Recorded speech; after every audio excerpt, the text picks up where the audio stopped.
I will be testing out TradeIQ's trading strategy to see if it's profitable.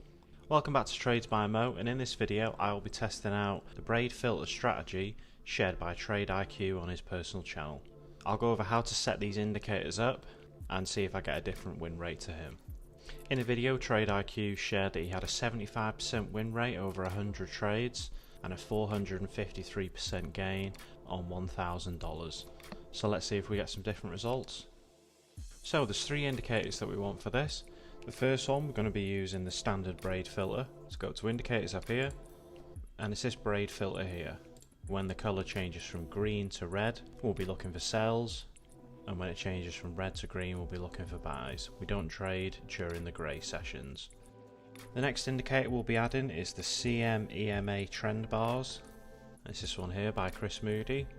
We want to change this number from 34 to 100. This is a good indicator because it clearly shows when we're in an uptrend and when we're in a downtrend. The third indicator we'll be adding is the ADX and DI. That's this first one here. Now the only settings we're going to change is on the ADX, and we're going to remove the DI plus and the DI minus.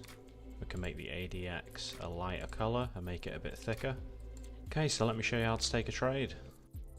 So we're currently on Bitcoin on the 15-minute chart. So for entries, we want to wait for the price to be green and above the green EMA. Then we want to wait for a colour change on the braid filter to go from either grey to green or from red to green.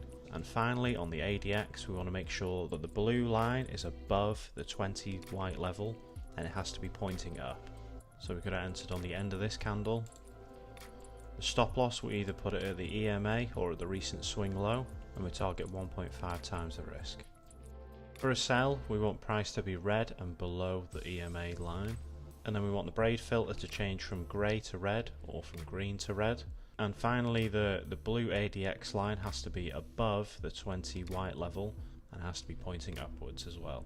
You can see that it did change to red here on the braid filter, but the ADX level was still below the 20 level, so we wouldn't have got in. And then finally, after on the close of this candle, we could have entered our trade.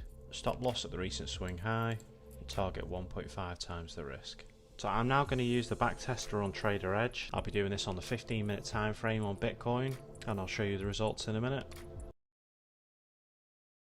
Alright, so these are the finishing results. We had a total of 50 trades with an initial count balance of $5,000, 1.5% profit to 1% risk.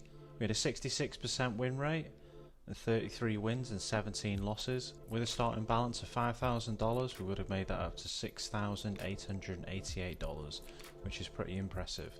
TradeIQ backtested this and got a win rate of 75%, so it is a little bit lower. One tip I would recommend for this is not trading in the Asian range. This is during the Asian and Sydney sessions. This is a good way to avoid the range in market and getting stopped out.